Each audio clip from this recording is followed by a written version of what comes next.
70,000 करोड़ रुपए सीधे लोगों के बैंक खातों में ट्रांसफर किए गए हैं। कल्याणकारी कार्यक्रमों पर प्रतिवर्ष 90,000 करोड़ रुपए से अधिक की राशि खर्च की जा रही है।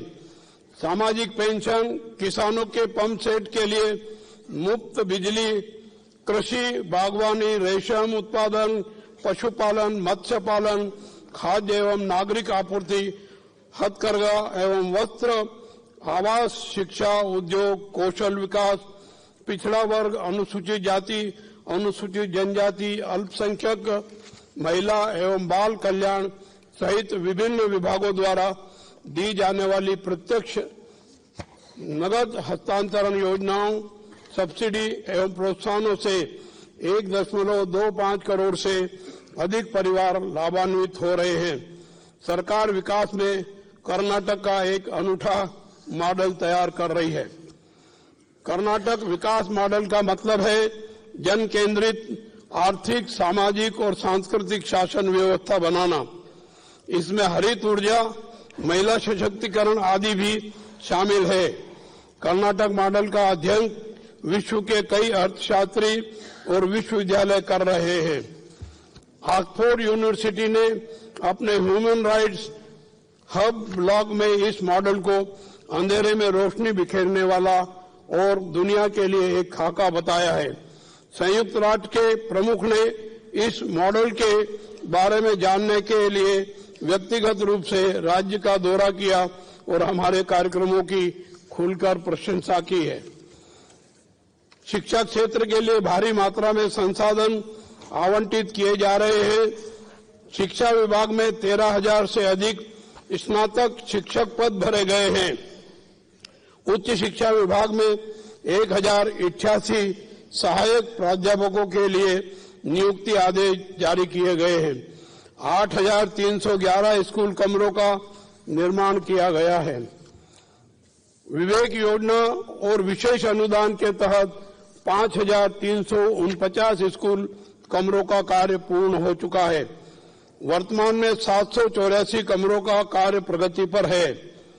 522 केपीएस स्कूल शुरू करने के लिए कदम उठाए जा रहे हैं। राज्य के 1,953 सरकारी स्कूलों में प्री प्राइमरी स्कूल शुरू किए गए हैं और नर्सरी कक्षाएं खोली गई है। इसके अलावा सरकार और अजीम प्रेमजी फाउंडेशन द्वारा अवकाशों को छोड़कर सप्ताह के सभी दिनों में बच्चों को अंडे उपलब्ध कराए जा रहे हैं। क्षेत्रीय असंतुलन को दूर करने के उद्देश्य से 2002 में डॉक्टर D.M. नंजुंडप्पा की अध्यक्षता में एक समिति गठित की गई थी। समिति की रिपोर्ट के आधार पर अब तक 37,662 करोड़ रुपए राशि जारी किए जा चुके हैं। इस दिशा में अब तक व्यय किए गए संसाधनों के प्रभाव का अध्ययन करने तथा क्षेत्रीय विषमताओं की वर्तमान स्थिति पर रिपोर्ट प्रस्तुत करने के लिए अर्थशास्त्री डॉक्टर गोविंद राव की अध्यक्षता में एक समिति गठित की गई है। समिति इसी वर्ष अपनी रिपोर्ट प्रस्तुत करेगी। रिपोर्ट के आधार पर आने वाले दिनों में विकास में संतुलन बनाने के लिए आवश्यक कदम उठाए जाएंगे। मेरी सरकार ने हाल ही में ग्लोबल इन्वेस्टर्स मीट का सफल आयोजन किया है। इस मीट में दुनिया के 19 बड़े देशों ने हिस्सा लिया है। इस इन्वेस्टर्स मीट ने पिछले सारे रिकॉर्ड तोड़ दिए और निवेश के मामले में एक नया रिकॉर्ड बनाया है। 10.27 लाख करोड़ रुपए के निवेश के लिए MOU पर हस्ताक्षर किए गए हैं।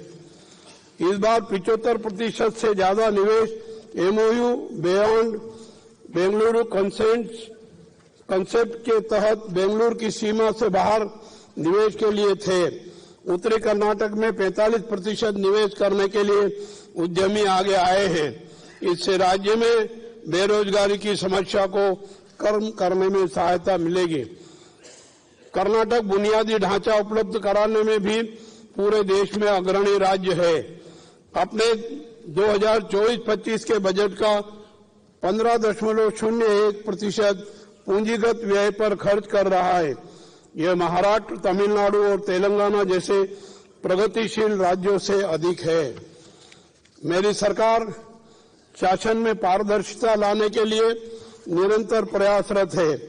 इसी उद्देश्य से राजस्व, ग्रामीण विकास, आबकारी, वन आदि विभागों में अधिकारियों और कर्मचारियों के तबादलों के लिए काउंसलिंग व्यवस्था शुरू की गई है। मध्यस्थों की भूमिका के बिना लोगों को लाभ पहुंचाने के लिए कदम उठाए गए हैं। भ्रष्टाचार के पिछले मामलों की जांच अब तार्किक निष्कर्ष पर पहुंचने वाली है। कर्नाटक को $1 ट्रिलियन की अर्थव्यवस्था बनाने के लिए व्यापक और प्रभावी प्रयास किए जा रहे हैं।